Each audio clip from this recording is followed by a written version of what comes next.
Welcome to Pod Save America. I'm Jon Favreau. I'm Jon Lovett. I'm Tommy Vietor. All right, let's get to the news.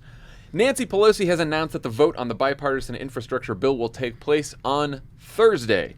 And since infrastructure is unlikely to pass unless House progressives feel confident that the president's Build Back Better plan will also pass, Democrats in Congress have just a few days to make sure that every last policy detail is agreed on by just about every single member of their caucuses, from AOC to Josh Gottheimer to Bernie Sanders to Joe Manchin, everyone in between.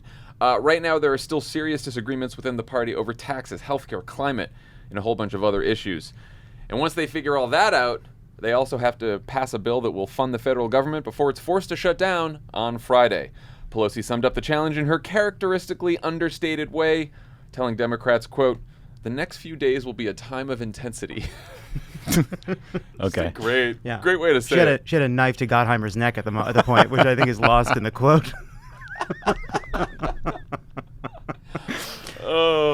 On a scale of 1 to 10, the political press has dialed up the stakes of this week to about 1,000. All the cliches are make or break, do or die, grave consequences if it doesn't pass. How much of this is their usual hyperventilation, and how much is real, do you think? Tommy, you want to kick it off? I mean, I feel like the stakes are pretty high, no? Yeah, I mean, here's the thing. Here's what I'd say.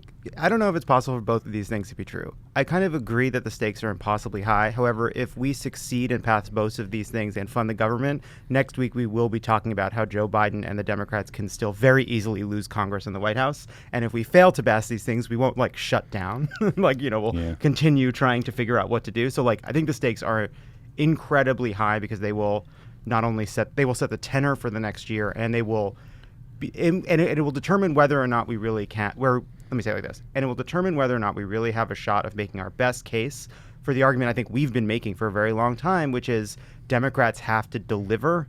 That is the only way we can subvert the kind of historic expectations that we will do terribly in the upcoming midterms. Last week in Los Angeles, we had a sunset at 4 p.m. that was blood red because of the climate fires. So for me, that put the stakes up pretty high when it comes to will they pass something to meaningfully deal with climate change, or will this be our last chance holding a majority for a long time? So that's pretty high stakes. The total disaster scenario is pretty catastrophic. Right? You could see a government shutdown. The U.S. could default on its debt. The Biden legislative agenda could implode if both of these bills go down.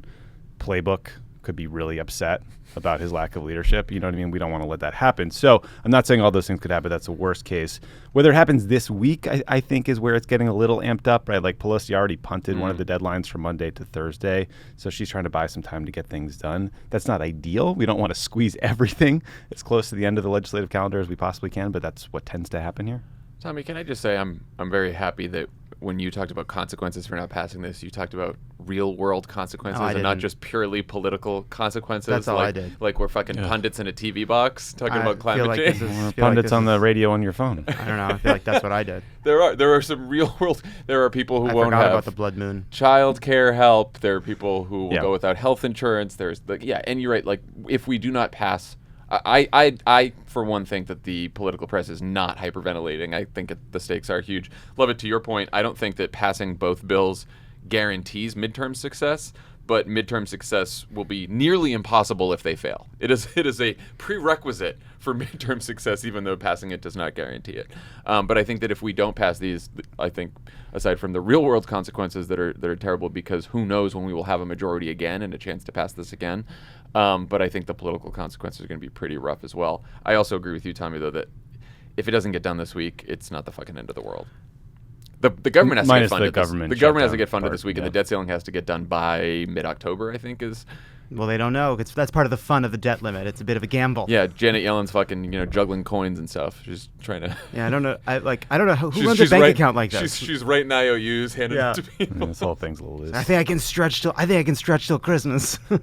I mean, if it does pass this week, then the one piece of good news is that it's the last time we'll hear infrastructure week jokes. You think that Twitter will squeeze a little more blood from that stone? DC is full of people who are unfunny but make the same set of jokes every few months, unfortunately. The infrastructure vote was initially supposed to be today, Monday. Clearly, Pelosi didn't have the votes. But what What do you guys think her announcement of a Thursday vote tells you about how she thinks these negotiations will play out? I think it shows that she's trying to figure out what the hell everybody wants. And they're trying to figure out a framework for what the larger Build Back Better bill could look like, cut a deal with progressives on sort of the outlines of what might be in it, because it's not going to be $3.5 trillion, even though Dan won't let us say that. It's going to be smaller than that. So smaller how is the big question. And then initially Pelosi had told the moderate faction, the Gottheimer sort of splinter cell, that they would get a vote on the bipartisan bill today. She had to appease them, but then punted that to Thursday. So the fact that the moderates aren't mad tells you that they feel comfortable with the state of things. And the progressives who are trying to figure like what is going to get cut from this $3.5 trillion vision that are worried. Yeah, I mean, the thing I would add too is there's a lot of, it's hard at this point to separate the kind of posturing and negotiations from what their actual positions are internally. And, you've seen people like Manchin say, oh, why would we even do this right now? There's no reason we should push it off. But then everyone is behaving as though there's a real possibility that this can get done this week. Like if Manchin was signaling privately there was no point in all this, Nancy Pelosi wouldn't be setting this vote. These negotiations wouldn't be as fierce and contentious and ongoing as they are. And I think you start to see some of the moderates saying things like, why would progressives jeopardize the bipartisan bill? They would never do that. They wouldn't do that to Joe Biden. It's because they're all trying to create leverage in this moment as they try to get to the point where both bills go at the same time. Yeah, the big question here is, can they all reach an agreement on Build Back Better by Thursday? There is currently no paper. There's only a couple days here. It seems like a tall order. So then the question is, how much of an agreement do they have to reach to keep the progressives happy enough to vote for the infrastructure bill? On Sunday, Congresswoman Pramila Jayapal, who leads the Progressive Caucus, I believe, was on one of the Sunday shows. I don't watch them. I just read the news about them.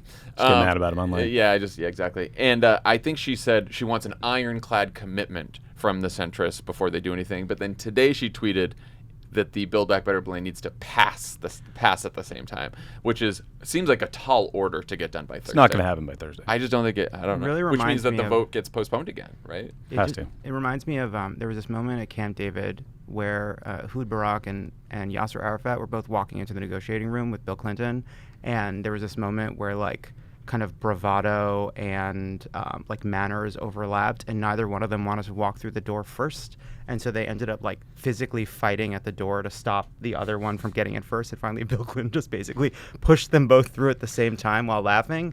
I feel like that's a little bit of the vibe right now. To extend your metaphor, I mean, you are seeing a lot of complaining in the press from moderates and progressives that Joe Biden isn't engaged enough, that he's not twisting arms, that he's not, cajoling members, that he's doing too much listening and not enough pressuring, I guess. Do we think that that's typical carping, or is there some truth there? It's typical carping in the sense that it gives me deja vu that they used to say this about Obama all the time. He's too aloof. He's not engaged, right? But I don't know. Who knows? Usually presidents sort of stand back for reasons. They stay out of this for reasons, and then at the very end they go in and start twisting arms. So maybe he's just trying to let it all come together. Jayapal also told Greg Sargent that Biden is not pressuring progressives to vote for the infrastructure bill, which the moderates hoped that he would do. For the two-bill solution? Yeah, there's also just a bit of, there is just some basic mistrust that I think you see in those comments by Jayapal, which is that commitments can be evaded and talked out of. There's a real fear, I think correctly on the part of progressives, that if they go along with the bipartisan bill, all of a sudden a bunch of people that claim they would go along with the deal suddenly find reasons that they can claim don't subvert what they said in the past to prevent this thing from happening. I think that's some healthy skepticism. Yeah, I agree with that. Completely. And nothing about the way they've behaved over the past couple of months would argue against that. It's ridiculous. Biden got his booster shot this morning on television and was answering questions while getting the booster shot. And speaking really fast. He said it may not be by the end of the week. I hope it's by the end of the week. So even he is imagining that may slip into. He's trying to chill out the whole deadline thing. Yeah. One of the huge issues left to resolve is how to pay for Build Back Better. Pelosi and Schumer said on Friday that Democrats have, quote, reached an agreement on a framework, a menu of options that would finance the bill with a combination of tax increases on corporations and people making over $400,000 a year. But the New York Times has reported that Kyrsten Sinema is opposed to higher tax rates for both corporations and rich people, which is why Democrats are now exploring a tax on carbon as a way to pay for the bill. What do you think about that, Lovett? Kyrsten Sinema is completely vexing. It just never. I don't understand her philosophy. Don't understand what she wants. I also don't totally know if that rendering of her position is accurate. Does she oppose any increases? Does she oppose a specific version of the proposal? Is it a negotiation to try to get a carbon tax in there and defray some of the costs by reducing the amount that they increase taxes on corporations on the rich? It's really not clear. But if the end result is that this leads to a carbon tax as part of this that still honors the Biden pledge for not raising taxes on the middle class through some kind of a dividend, like, I think that's a really positive outcome. Though I want the tax. I mean, I want the highest tax cuts on the rich. Here's how you would have to do a carbon tax that doesn't hurt people making under $400,000. You tax them just like you tax everyone else, and then you like mail them rebates. That's not going to go over politically well. I'll tell you. There's a bunch of different versions of it, right? One version of it is that the tax increases are not aimed at everybody, but then the understanding that because some of the costs redound to consumers, you do a dividend that applies to people making under $400,000. There's a number of different ways you can do it. The problem is the best version of a carbon tax that doesn't seem to hurt middle class people is not one that helps you pay for other parts of your bill. It's one that just is kind of neutral and the benefits flow to the middle. Which is something that I've always felt was like doesn't get you much. Like if you really believe climate change is this threat, you don't use a carbon tax to pay for other priorities. You demonstrate that a carbon tax is a means of not just protecting the planet, but also like actually making lives better by sending those kind of tax benefits to regular people. Yeah, I think what they have in the plan right now, which is you charge the companies that are polluting and then you reward the companies that are transitioning to clean energy, is much better. But also, let's just go back to the tax, the opposition to the tax increases. Like increasing the tax rates on the wealthiest 1 or 2% and corporations is, like, again, one of the most popular policies that you poll. Raising taxes on corporations polls at 66% approval. 61% of the country thinks we should raise taxes on household incomes over $400,000. So you can either that's $400,000. You can care about debts and deficits, or you can care about climate change, or you can care about tell us what you care about, Kyrsten Sinema. But this is this position is indefensibly stupid from a policy and political standpoint. And so what is she doing? It's baffling. Try not to overreact to like a statement, like a quote in the 30th graph of a New York Times story that she hasn't confirmed or denied, but it's baffling. Also, you can't, if you don't increase tax rates on individuals or corporations, you can't pay for $3.5 trillion. Now, can you pay for a $1.5 trillion bill or a $2 trillion? You probably get around $700 billion from the prescription drug thing, so you're getting closer, but then you're closing loopholes and all this bullshit. So maybe you can get there with math. I doubt it. One other piece of this too, though, Tommy, is like I agree. It's like this weird throwaway line, maybe based on some like kind of larger reporting that's a bit more nuanced. But the Post reported that Mitch McConnell has been privately reassuring his allies that Sinema will help prevent tax increases on the rich and corporations as well. So there's truth to it. Yeah, I mean, I guess there's just sort of a political question of like, do you want to be able to say this thing was paid for? And what I want to be able to say to voters is, hey, you know those billionaires buying islands and taking vacations in fucking space? We're going to tax them. We're going to tax them more, and we're going to use that money to pay for things that matter to you. That, I think, is the winning political argument, not that we're balancing the budget or we're doing X, Y, Z. It's like, no, we're going to tax the billionaires who are, who pay like 8% in taxes because they can rig the system. It's popular in and of itself. It is not. It doesn't need to be popular because it helps you pay for the bill. You're right, Tommy, that it's the winning political message. I think it's also required under the budget rules in the budget reconciliation. Like, I think you have to actually show how you pay for this. One thing on Sinema over the weekend, the Arizona Democratic Party has pledged a vote of no confidence in Sinema if she fails to reform the filibuster or doesn't support Build Back Better. There's a lot of this, like, activists at home aren't happy with Sinema stuff that you wonder if it's going to go anywhere. The Arizona Democratic Party doing this it's sort of a big deal. Again, Mark Kelly, pretty moderate senator from Arizona, he's not fucking everything up. You don't hear Mark Kelly yelling about taxes on the rich, increasing taxes on rich people. Someday soon, I'm going to be out of the office because I'm going to be at the urgent care center because I will have broken my finger hitting the Act Blue button to donate to her primary opponent. I know. Like, good for the Arizona Democratic Party. I too am with Lovett. I'd like to see a little pressure from the left on Kyrsten Sinema. Like, meanwhile, the Arizona Republican Party's taking bong hits with Mike Lindell over in the corner. Like, God knows what they're doing out there. So that state needs some help. Tell us what's going on, Arizona residents. And by the way, like, you know, a lot of this gets couched as like, oh, she's trying to create a kind of like independent brand for herself when, you know, some of these policies we're talking about, these are not far left progressive what policies. brand is this? Popular. Raising taxes on corporations and rich people is like independence. What is her brand? Mitch McConnell? Is that her brand? So I'm not going to tell you. That's my brand, yeah. We've talked a lot about how Democratic centrist political concerns about Build Back Better fly in the face of poll after poll that show healthy majorities of voters support the overall bill. But just to be fair, we do want to play one of the ads that the American Action Network is running as part of their $7.5 million campaign that's targeting 24 of the most vulnerable House Democrats. Let's listen. D.C. liberals overspending. It benefits a few while working Americans suffer. Now they're pushing a $3 trillion socialist spending plan.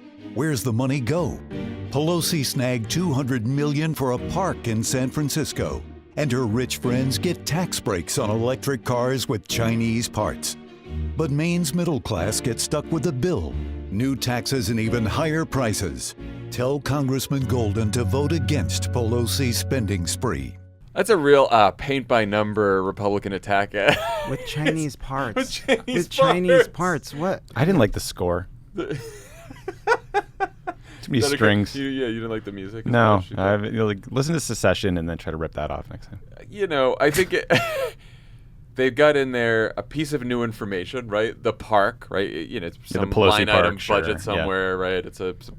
They got that in there. So that's going to stick in your mind. They got the electric vehicles. When I heard that ad though, what I thought when I heard it was like that. Like, there are ads that I think are kind of misleading, but like faithful to a core idea of some sort. But when you hear that ad, you just think you will be vilified and attacked as a Pelosi Democrat who's overspending on Chinese electric car parts, no matter what you fucking do. Yeah. No matter what you do. It's all Orwellian. It's like American job creators for a strong economy arguing against a bunch of things that would improve the economy. I mean, I do think that, I don't know if these ads are effective with voters. I do think they're almost always effective when it comes to making members of Congress get really scared and kind of wet the bed. So, you know, we should be worried about them. There are ads from the other side. There's 2 million in cable ads running, calling for paid family and medical leave to be in the bill, right? So there's pressure in both directions. Who knows how it'll shake out? But, you know, this is like a period of really intense lobbying on these members of Congress. I do think, to your point about the ads on the other side, I think it's really important for Democrats and Democratic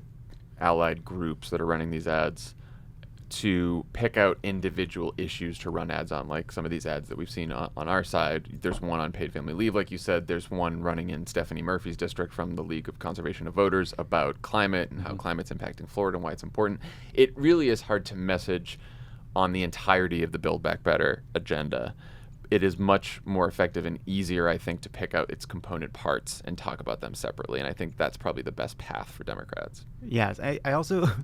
I remember when the stimulus passed and there was this moment where we all said, hey, Democrats in Congress, remember this feeling. Remember the good tidings that come with like passing big things despite the opposition, despite the claims that it was on a partisan basis. Like, remember the kind of like overall change in the political climate that kind of overtakes some of these smaller kind of political attacks. And I hope they do. Biden's polling numbers went up, and then childhood poverty was cut in half. A couple good reasons to want to continue some of these policies we passed. Mm-hmm. I do get the fear that some of these Democrats must experience when they see these ads.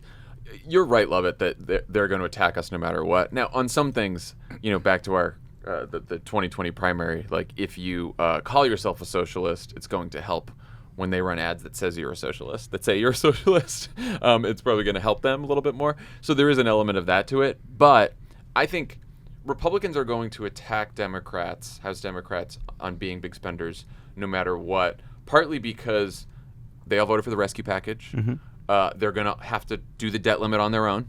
We're not going to get any Republican help with the debt limit. So there are going to be real spending things that they're going to be able to attack Democrats for. So whether or not they sink the Build Back Better agenda. So you might as well, the answer is not to oppose it, it's to sell it to voters. It's to sell your reasons for voting for it. I have no doubt that the ad whizzes who came up with the ad we just listened to could go through the bills that have already been passed and create a nearly identical version that makes the exact same argument without having to ever think about the Build Back Better plan. Donald Trump is president. Dumb Republicans are putting out press releases, taking credit for provisions in the COVID relief bills that they voted against. Yep. Up is down, down is up. Just do what's right. Yeah, by the way, and some of those ads will use the bipartisan infrastructure plan to attack you as a Nancy Pelosi big spender, without a doubt. They'll always find a way. They'll always find a lie. way. There was a CNN op-ed this morning from Pramila Jayapal, Ilhan Omar, and Katie Porter about how progressives are going to put their votes on the lines to get both the infrastructure and Build Back Better done. They had a line in there that I think is a pretty good message to sort of sum up the overall bill. If we allow corporate lobbyists to dictate our legislative agenda, the economic recovery will grind to a halt. I do think it's time for Democrats, from the progressives to Biden to the centrists, to start talking about special interests standing in the way, and we're fighting on behalf of the American people. Because you can see Republicans in that ad trying to say, we're for the middle class, they're for rich people with electric vehicles and the Chinese in San Francisco parks. What was interesting about that, Pelosi kitchen sink anti-China ad was that it didn't include inflation, because that's the one thing you've been hearing from people in D.C. is that voters are really worried about inflation. It's showing up in focus groups and polling. And I don't know if that's true or not. I know that I filled up my gas tank yesterday and it was outrageously expensive, and I did not like that. Chuck Schumer over here. Yeah. I held a press conference. I'm being gouged. On La Brea, yeah.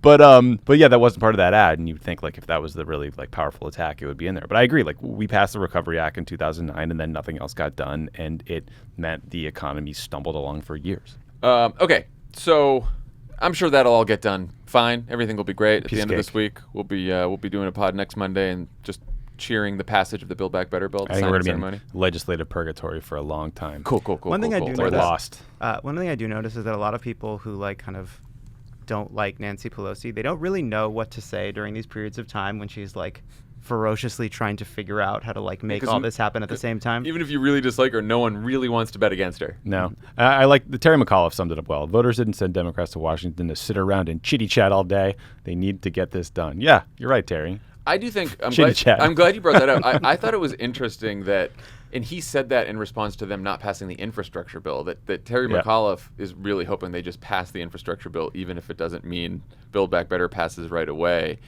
That's him probably feeling the pressure of a very competitive race in Virginia. Yeah, Terry wants to deal with the commuting time in Northern Virginia or whatever parochial thing is in that bill. Yeah, absolutely. And he just wants to be aligned with the party that's getting stuff done for the economy. So while Democrats and Republicans in Washington are engaged in a high-stakes but relatively normal legislative battle, there's a parallel universe where Donald Trump is putting the pieces in place to make sure his next coup succeeds. You might think that after Arizona Republicans wasted $6 million on their own private election review just to have the cyber ninjas report that Joe Biden won Maricopa County by more votes than we originally thought, MAGA world would at least pump the brakes for a bit. But no. Instead, they just pretended that the sham audit proved that there was fraud. Of course it proved that there was fraud, right? Mm-hmm. The headline was, Biden actually wins more votes in Maricopa County. See, we told you there was fraud. Arizona Republicans called for other counties to be audited after the report came out. Texas, Wisconsin, and Pennsylvania Republicans said they're moving forward with their own 2020 audits. Trump himself issued 7 separate statements lying about the Arizona results before calling on officials to decertify the election during a rally in Georgia on Saturday night. Here's a clip. We won on the Arizona forensic audit yesterday at a level that you wouldn't believe. The headlines claiming that Biden won. That Biden won are fake news and a very big lie. It is clear in Arizona that they must decertify the election. You heard the numbers. How do you spend $6 million on a sham audit run by a shady firm called the Cyber Ninjas, only to have them find more votes for the guy that you're trying to pretend to be? It's actually kind of confusing, to be honest. It's not a real audit. These are not real people doing this. They took hard drives into the woods and jerked each other off for 6 weeks, and they came out making Biden more the winner. I'm actually surprised, to be honest. I was too. It's like, what kind of... if you had asked me to bet, obviously we're not in the prediction business. If you had asked me to bet before this, would the cyber ninjas find that Trump actually won? I would say yes, of course. That's the whole reason they're there. These aren't the people that count the Oscar votes. They should like, get they're their just money. frauds. They should get their money back. Cyber ninjas sucks at everything. They suck at actually counting votes. They suck at corruption. And probably ninja stuff. They can't throw a star to save their life. Oh man, Can't Cobra use Kai. nunchucks. Yeah, they're hitting themselves in the face with these nunchucks. Yeah, that's weird. It was surprising. No one said that these were smart fascists. No, But you but don't have to be smart to be dangerous. right. I mean, the That's problem, like the Trump will spin anything into an argument that he won, and this audit process has become a long, dragged-out PR stunt that created tons and tons of stories that question the legitimacy of the election itself. So, like, they did the job without, getting the result they wanted. Yeah, the fact of the audit was the goal of the audit. Yep. He's lying about the results because the results never really mattered. There was no outcome in here that would be different than there is no actual outcome here that wouldn't be useful to them, because the whole point is to drum up enough uncertainty and questions among the base to sort of set the stage for the next two elections. Yeah, and Trump's already created the context where to get the MAGA base, you have to be all in on the big lie. So the Arizona Attorney General, who is running for Senate, he knows he has to win that primary, and he said he is going to create some sort of future investigations, do whatever the next iteration is. You're seeing moves in Texas, Wisconsin, Pennsylvania, Colorado to create sort of similar style audits. So it's spreading. The cancer is spreading. Yeah, and I'm sure some people are wondering, like, why are they so focused on audits of the 2020 why are they so focused on audits of the 2020 election when we're like almost into the 2022 midterm cycle? It does seem like if you make people believe, or you make enough people believe, that the last election was stolen, it will seem more legitimate to steal the next election. Yeah, it's also... You stole one from us, now we're going to steal one from you, and fair is fair. Also, Trump is a television programmer, and 2021 is a programming hole. That's also what it is. And, like, this is a great way to, like, get on stage and fill that programming hole with an interesting story that he can tell in Georgia and Arizona and everywhere else he wants to go. And shitheads like Mitch McConnell can pretend they don't like what's happening in Arizona, but then use the political support it creates to pass voter suppression laws and do other things that make it harder for mostly black Democrats to vote. And it is, it is programming that sets up the theme of the 2024 election, which is revenge, right? That's Trump's theme. That's going to be the theme to the base. The country, his base wants revenge against a couple years of Joe Biden and the Democrats winning. They think it was stolen for them, and so it will drive them into the next election.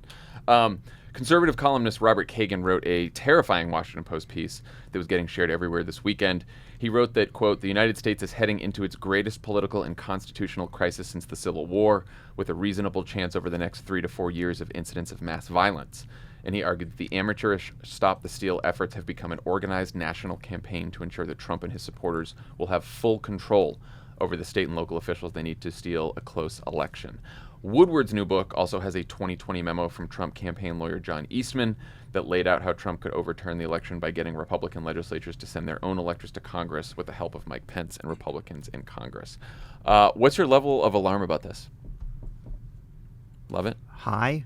I keep it pretty high. Want to keep it pretty high?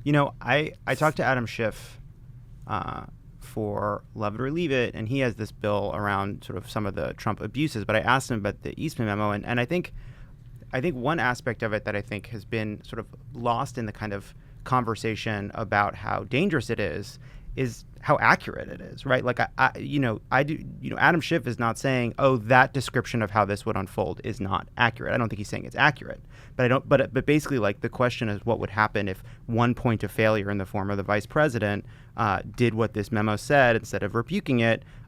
It is not clear that what he has outlined in the remainder of those steps would not have transpired. It is not clear that the courts would step in. The point about the courts not wanting to litigate a kind of political question like this is not a crazy one.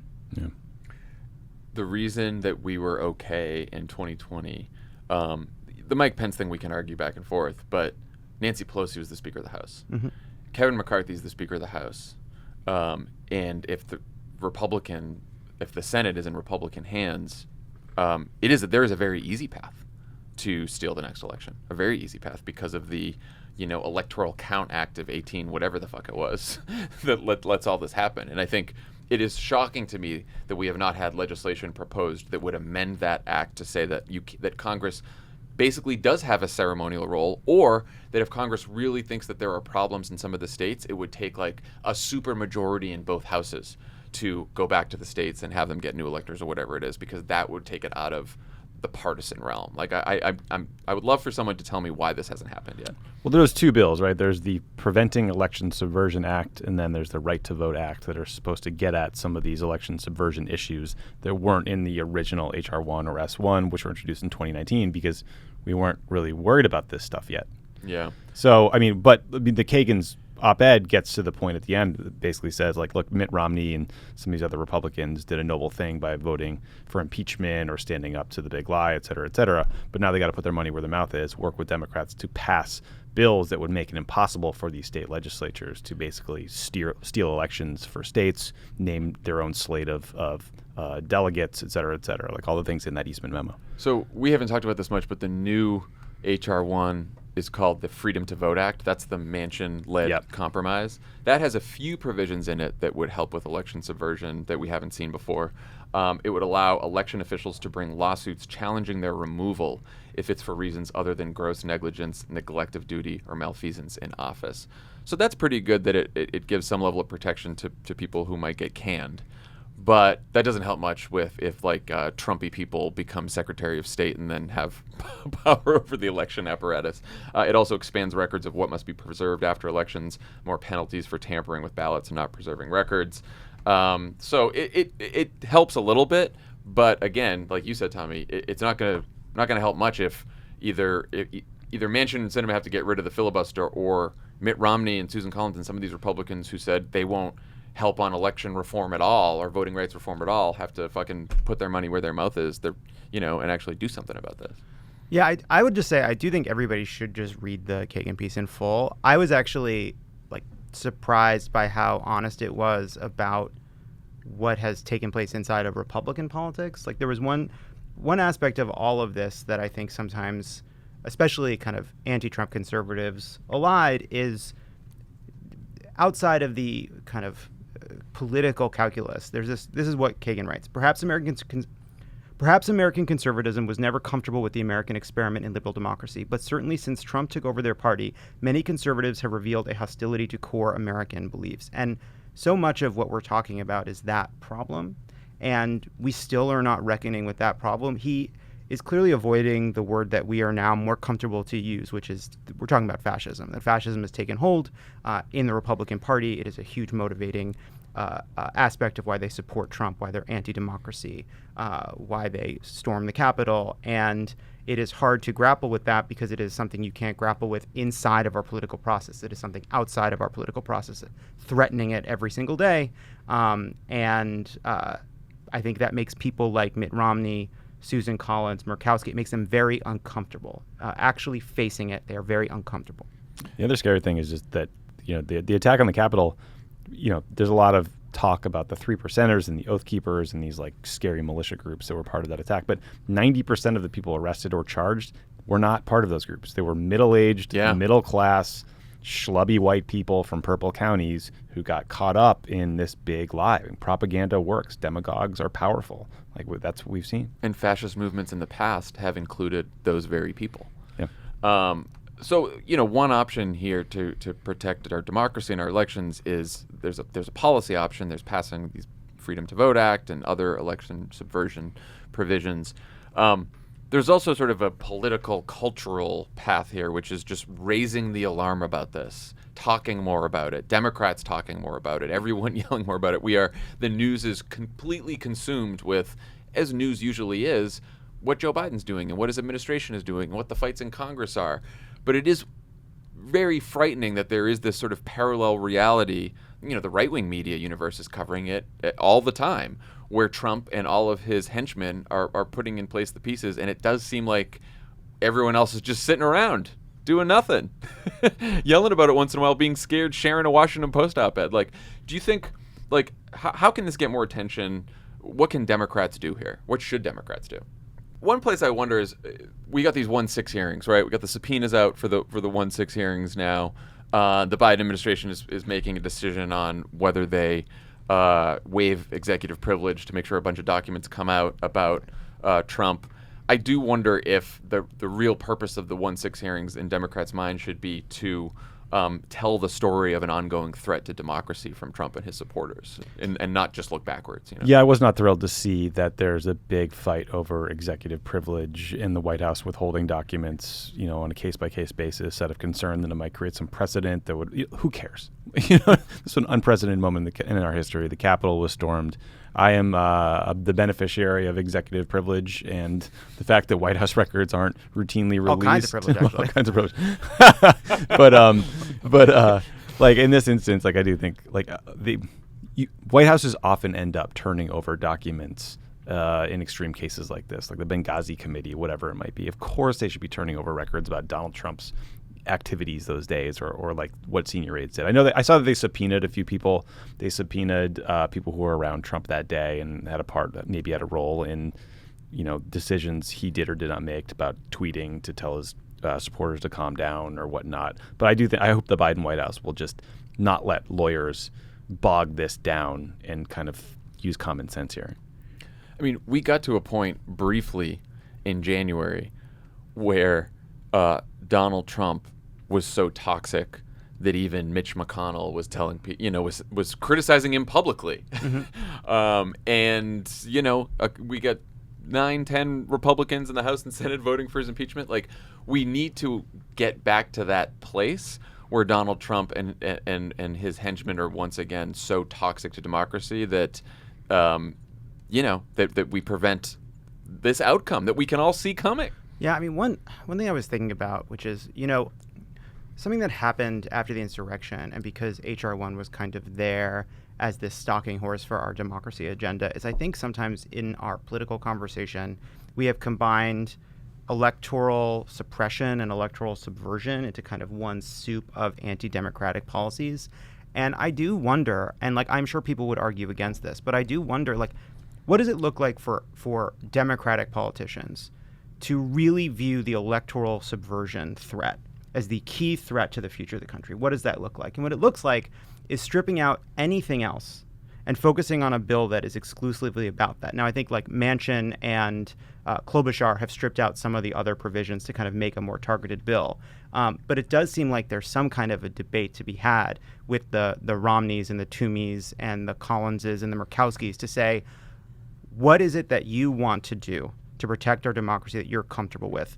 And how can we get you to come aboard when there's still such a strong desire on their part to be anti-Trump while still kind of being Republicans in one way or another? Yeah. That doesn't seem to be happening, and it seems like it should be happening.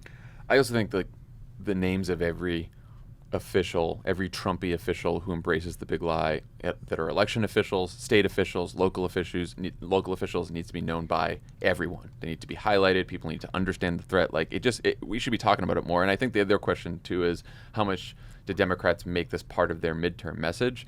We've had this long-running discussion about whether you talk about all the good stuff that Democrats have delivered and Joe Biden sort of getting the country out of the pandemic and bringing the economy back, or talking about Republicans and the threat from the growing fascism within the party. And I do think that whether it's politically effective or not, it's the truth. So I think that we probably has to be part of the message. The good news part is a little TBD too. So, we don't really have that. It's unfortunately a false choice at the moment. But, it's good news, TK. Good news, TK. But what the odd thing is that support for the big lie is a litmus test in all Republican primaries. That litmus test gets more and more extreme by the day, because now you have Eric Greitens in Missouri, Josh Mandel, that schlubby putz in Ohio running against J.D. Vance, calling for election reviews of the 2020 results. So they're sprinting to the more extreme end of this conversation, and I do think it's worthwhile to highlight them. The problem is we highlight the Josh Mandels and Eric Greitens of the world right now to our peril, because it will help them in the Republican primary. So it's kind of like a sequencing thing. Well, there is some evidence that this could be a politically effective issue for Democrats as opposed to just the right one to talk about. I think it could be too. Which Glenn Youngkin in Virginia just told Axios that he wouldn't say whether he would have voted to overturn the election, because he knows that this is an issue that doesn't just that isn't, doesn't just unite Democrats and independents, but it splits the Republican base. Now there's probably like 60% of Republicans who are like, yeah, we should vote to overturn the election. It was stolen, blah, blah, blah. But that's still, he needs the whole Republican base to win Virginia. And so I do think, I am imagining that in the next debate between McAuliffe and Youngkin, McAuliffe's going to go up there and be like, you wouldn't answer the question. Would you have voted to overturn the election? And pin him on it. Because Trump, by the way, gave an interview a couple weeks ago where he's like, I don't know about Youngkin, he seems like he's running away from me. I don't know about this. That'll work great in Virginia. It's just a question of whether it works in Ohio or Missouri. Oh, no. Well, yeah, I mean, there has to be the hope, right, based on 2018, that, basically what we're talking about is making people seem radical and nutty. That's sort of what we're trying to sort of signal to the kind of suburban moderates that help deliver districts that otherwise we would have lost. Either seem radical and nutty themselves, or if you want to just be honest about it, embracing a radical and nutty agenda in order to win. Now, either way. Absolutely. And I think at this point, I don't care about the difference at all. We don't certainly.